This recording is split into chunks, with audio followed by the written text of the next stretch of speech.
Hey everybody, it's Gil here with the Sailing Vessel Dream Chaser, and in last week's episode we went ahead and showed you a pretty easy job, but quite frankly a disgusting job, and that was how to go about replacing the dump valves in your RV's gray or black water tank.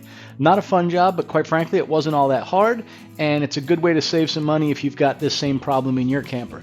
If you didn't see that episode, I will post a link right up here in this upper corner for you. This week we want to share some sort of interesting changes and exciting news for us as a family. But I think before we do that, let us share a little bit of a background. I think this one certainly requires a bit of a backstory and a little bit of a history about us.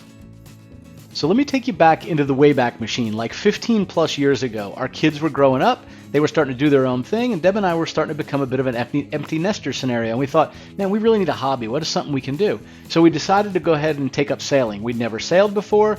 As a matter of fact, our very first sail ever was the sea trial on a used sailboat we bought. It was a 30-foot Laguna.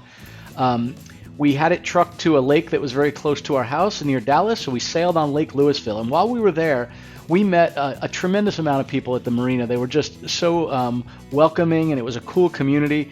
And one of the couples we met was really inspirational to us. We found out that they were actually living on their boat at the marina, and they had been doing that for a couple of years, and they had just finished up an almost 6-year cruise where they sailed all over the Caribbean islands, all the way down to Venezuela and back.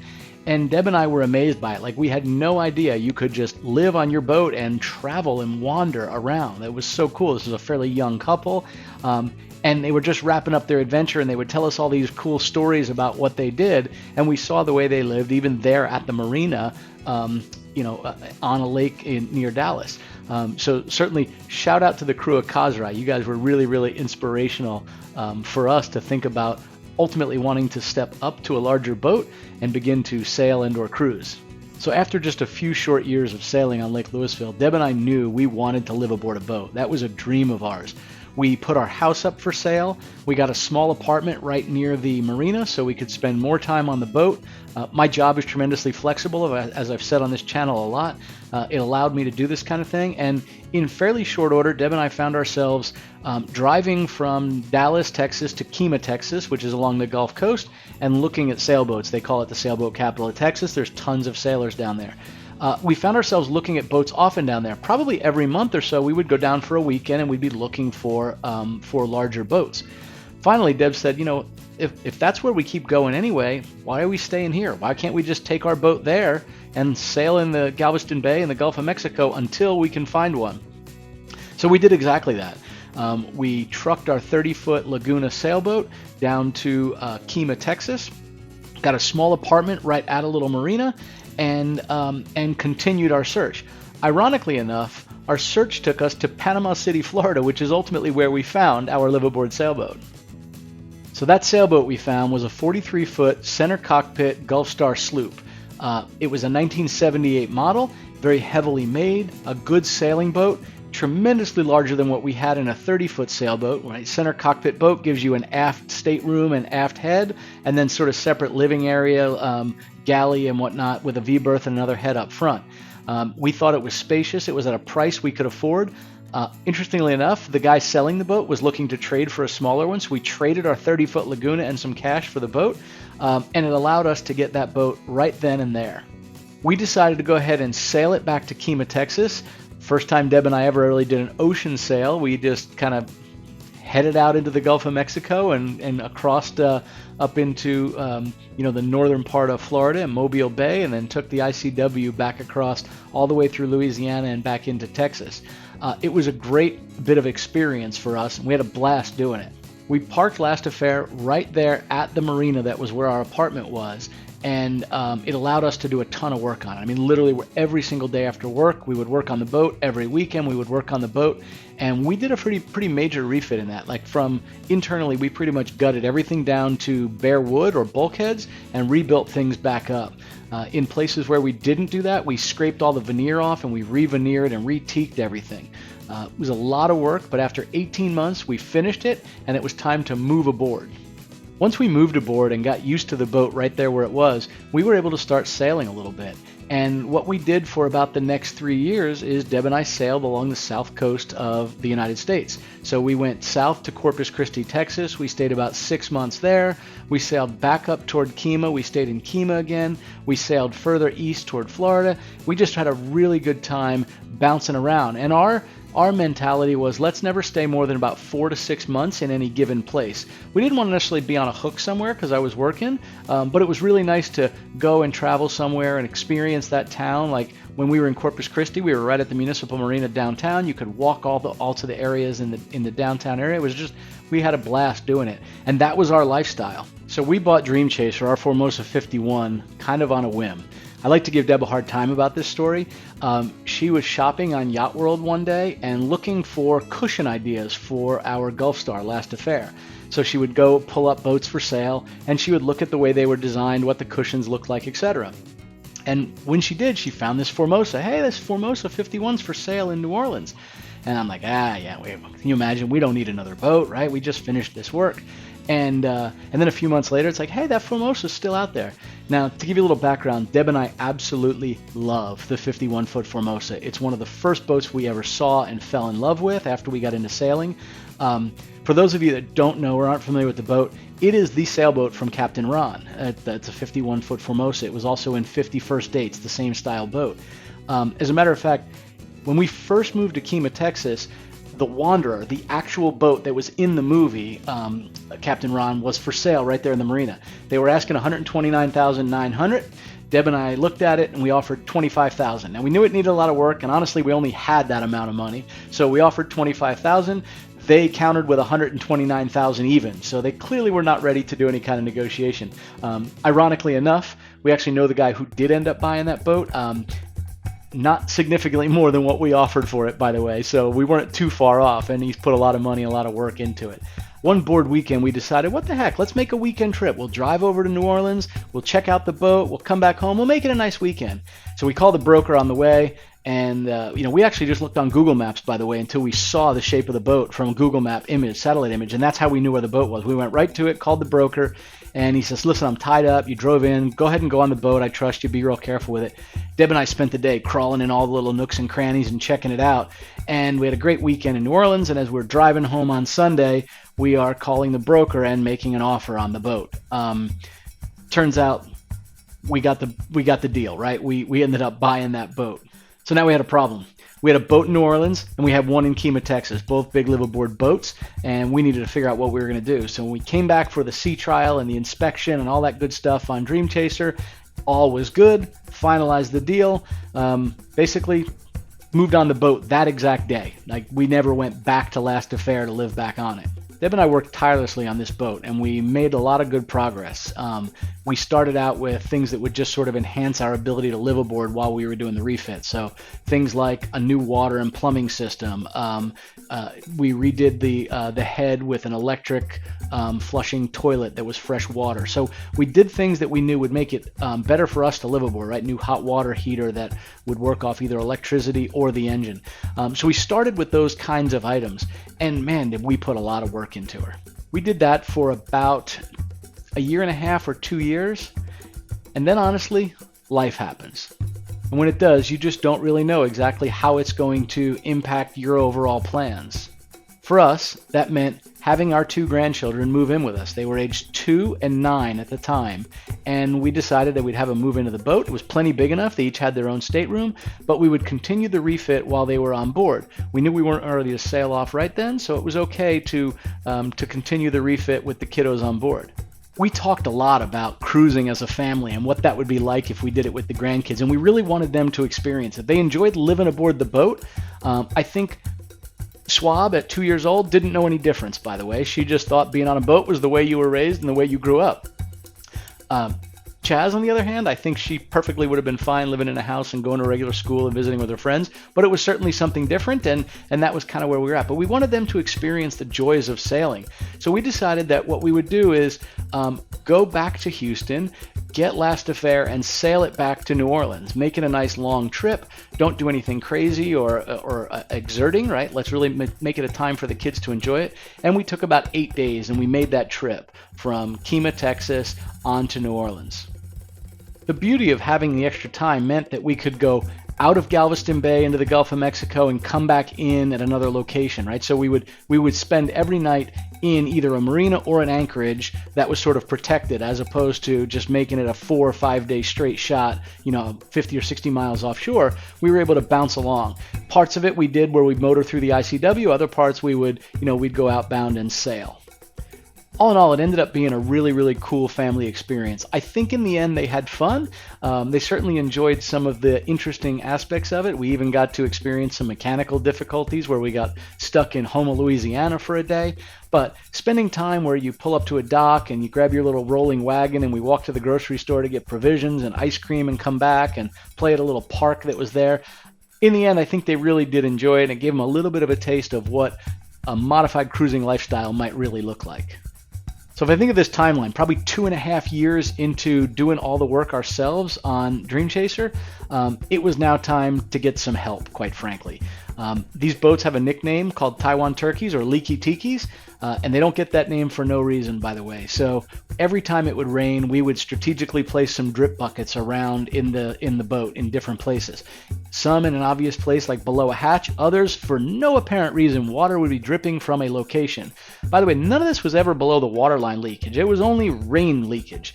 But it got to a point where it wasn't 1, 2, or 3 buckets out. It was 7 buckets, 8 buckets. And in the galley settee, we had those Tupperware bins lining one side because we didn't know where along the coach house it might leak.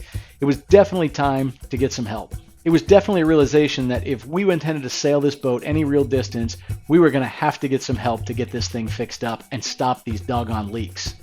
Then began the search. We needed to find a boatyard that would partner with us. We didn't have the money to just say, cool, let's throw out $250,000 or something to a boatyard and let them do all this work. We really needed to find a boatyard that was willing to work with us, somebody that would work with us and say, okay, here's the job, here's the tasks that are involved in it. What do you think you can do? And when do you think you can do them? And then what can we do to help supplement that? And we found that with, in the videos before, I've shown this guy, Mike Myers, and the boatyard he owned was just phenomenal. And he really worked with us. We identified those kinds of things. It wasn't planned to be this long because we actually started our work in the boatyard with, let's get a bottom job, let's paint the sides of the hull, let's get the bilge cleaned out, and we were going to do some fuel line work. That's what the job started as. But we ended up going into an 11-month refit where we did a lot, and I'll share with you a little bit about what we did in a couple of minutes. If you haven't seen those videos, I'll put a link right up here. You can binge watch 11 months worth of videos where we were doing intense work on the boat day after day after day. We made a ton of progress though. Here's all the things that we did on the boat. We had the bottom stripped and painted. We then went ahead and painted the boat from the tow rail to the waterline. So goodbye Captain Ron Green, and by the way, not the pretty Captain Ron boat at the end of the movie. Ours frankly looked like the Captain Ron boat at the beginning of the movie. We also had to come to a decision around the decks, and this was a very hard decision for me. I think Deb made the decision quick and easy. She knew exactly what she wanted to do. She wanted to rip the teak decks up, and she wanted a fiberglass down on the top of the boat. I, on the other hand, kind of saw teak decks as part of the allure, part of the attraction of a Bill Garden designed clipper bow boat. And I really didn't want to get rid of them for the longest time. But as these drip buckets continued to expand, it was time to really do something about it. If you think about it, right, you have the way the boat's constructed, you have a fiberglass layer, a plywood core, or a wood core, in our case it was hardwood, another layer of fiberglass, and if you have teak decks, you have some kind of a sealant on there, and then you have screwed teak down into the top of that boat. We pulled those teak decks up and removed all those screws. We removed over 7,000 screws. Think about that for a minute. 7,000 points of entry for water to not only get in the boat, but get in the core as well. Once we had the teak off, we actually cut some of the fiberglass skin off in a couple of places where water had gone down into the core. And in one case, we dried the core because it was perfectly fine. By the way, hardwood core, it wasn't even plywood. And in another spot, we actually removed the old core and put new hardwood core in it. And we partnered with the boatyard to refiberglass over those areas we had repaired in the deck, and then ultimately they refiberglassed the entire deck. So from anchor well at the bow all the way back to the cockpit, up to the sides of the gunnels and everything, right? So this boat had a complete new skin over the entire top of the deck. It added strength and it added waterproofing for sure. While that project wrapped up, we ended up finding some rot in the coach house roof and the coach house walls. So we decided while it's in the yard, while it has this big tarp over it that they'd put in place for where they were going to do the fiberglassing on the deck, let's go ahead and take advantage of that and do that work ourselves. Again, we worked with the yard. We decided what could I do, what could they do, and we partnered together on how we were going to make this job work and make it cost effective for me without getting in the way of their additional work. What we ended up doing is cutting out the parts of the coach house roof that were rotted or were soft, and I ended up putting new marine grade plywood down in the coach house roof. That was the agreement. I was going to do all of that part of the work, and then the yard would come back and they would re-fiberglass over the whole thing. So we did that with the coach house roof. We also ended up doing that with the coach house walls. We found places in the walls where some of the core had been rotted out. And in that case, instead of replacing the wood in those pieces, I actually took an alternate route. I mixed up some epoxy and actually poured it between the two surfaces to create myself essentially a solid epoxy wall. So in some cases, the coach house walls are 1.25 inches thick of solid epoxy. While we were doing all this work on the coach house roof, we had to pull all the fixed ports out of it. Dream Chaser has 6 large fixed port windows in the coach house and 2 opening ones. We took all these out so they wouldn't be destroyed or damaged while we were fixing the coach house walls, and I took this opportunity to replace all of that glass. We went in with a laminated safety glass and created new bedding for it all to go into, and then seated all of that new laminated safety glass back onto the coach house walls themselves. With all the repairs done to the actual wood and the coach house walls themselves, it was now time to partner with the yard again and have them re-fiberglass all this. They fiberglassed the entire coach house roof, they skinned down the coach house walls and blended that back into the deck. At this point in time, everything on the boat that was a deck above the tow rail had now been re-fiberglassed. The entire coach house roof, the coach house walls, the front of the coach house, the entire deck from cockpit to the bow anchor well, and all the way up the gunnels, including in the anchor well itself, right up underneath the actual bowsprit. The only spot we didn't end up re-fiberglassing was about an 8-foot wide section just at the helm station, and mainly because it was fine and it would have required us to remove the helm station, all the controls and everything else, and we decided if it was good there, we didn't need to go ahead and do it. With all that fiberglass work done and faired, it was now time to actually paint the coach house and the deck.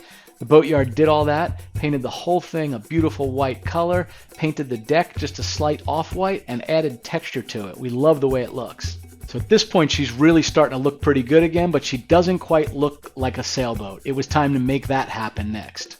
Dream Chaser had a wooden mizzen mast. We replaced it with aluminum, and obviously as we stepped that aluminum mast, we went ahead and took all of the nautical traditions and we put very meaningful coins underneath the actual mast step as we did it. If you didn't see that video, I'll put a link to that right up here as well, because that was a pretty cool episode watching that go up. With all these changes, removing the teak decks, fiberglassing over it, replacing the wooden mast with an aluminum one, we really wanted to keep some of that classic sailboat look. And one of the ways we did that was by maintaining the wooden mizzen boom, and we wanted to make sure that we could reuse that. So we had some parts fabricated that would allow that to connect to the new aluminum mast, and we also spent some time fixing that boom. We had a couple of spots of soft wood or rot. We had to pull those out, scarf new wood into it, blend it all in, and then ultimately we finished the entire boom and all of the tow rails and cap rails with all wood MA. We sanded them down to the bare teak and then covered them all with all wood MA. At this stage, she's really looking good on the outside, so it was time to turn our attention to the inside. We installed an entirely new fuel system, new fuel lines, new return lines, new valves and shutoffs. We wanted everything replaced so that the fuel line was in good tip-top shape. What we had from the previous owner and over the years was kind of a hodgepodge of some new hosing. Sometimes there was actually a copper line with a new hose just wrapped over the top of it and hose clamped on. It was just sort of begging for problems with the motor running or air getting into the fuel system. We cleaned the entire bilge and painted the whole thing gray down below to really give us a good clean looking bilge. We also went ahead and serviced and made sure everything was in working order with the Electrosand waste treatment system. For those that aren't very familiar with boating, one of the things that you have to deal with on a boat is your waste, right? So the toilet water, what flushes in the toilet. And typically what happens is it goes into a holding tank, and then you go to a pump out station and you essentially pump it out. There are other options, however, and one of them is a Coast Guard approved waste treatment system. And basically what this thing does is it grinds up all solids. It has a set of electrodes that treats the waste, and ultimately you can pump the waste overboard because it's been treated, just like it would be in your local city municipal sewer treatment plant. It's not an inexpensive system, but it certainly allows for a lot of flexibility, and you don't have to go to a pump out station every week or two. We also decided to go ahead and redesign our bilge pumping system. Rather than just having the couple of bilge pumps that were in the boat, we really wanted to have a good, reliable system that had backups in place. So we put a primary bilge pump in the deepest part of the bilge with an auto float switch that comes on and goes off and ultimately pumps any water out that goes in there, whether that's from condensation or if our shower sump clogs and shower drain water goes into the bilge, or we ended up with a leak of some sort. That bilge pump would pump that water out and turn off as soon as it was empty. We then put in a secondary bilge pump so that if something went wrong with the first, or we had more water inflow than could keep up, we had a second bilge pump that would kick on. And then we really wanted something that would be a good sort of safety valve. We put in the sort of mother of all bilge pumps. So it was about a 4,800 gallon an hour pump. And that thing would come on if the water got more than 6 inches deep in the big part of the bilge, where it would be, probably we'd need 40 to 50 gallons in the bilge before that would even kick on. But if that one comes on, something's really wrong, and we wanted one that could handle the capacity if one of our largest through hulls broke loose. So if an 1.5-inch line on our through hull came loose and was filling water into the boat, we wanted one that could keep up with that inflow. When Deb and I started this adventure, we knew we would be in the yard for a while. We didn't quite know how long, but we knew we needed a better place to stay than aboard Last Affair, our other boat. So we decided to go ahead and buy a camper. It's something we talked about doing for a long time, and we went ahead and bit the bullet and did just that. What we ended up getting was what's called a bunkhouse style camper. It's a 29-foot bumper pull, and bunkhouse basically means that there is a separate room in the back with bunk beds, and in our case, the back side of the camper has bunk beds on one side and a larger bed on the other, and allows the kids to go in there, go to bed, close the door, and everybody else doesn't have to go to bed because somebody's sleeping. So then the middle part of the camper with the slide outs is sort of the sitting area for eating, the little living area, the kitchen, the bathroom is all in that main area, and then on the forward side is the master sort of bedroom, if you will. It really allowed us to be comfortable for this 11 months that we were in the camper, and it really kind of worked out well for us. Then the day came, the day to sail the boat out of the boatyard.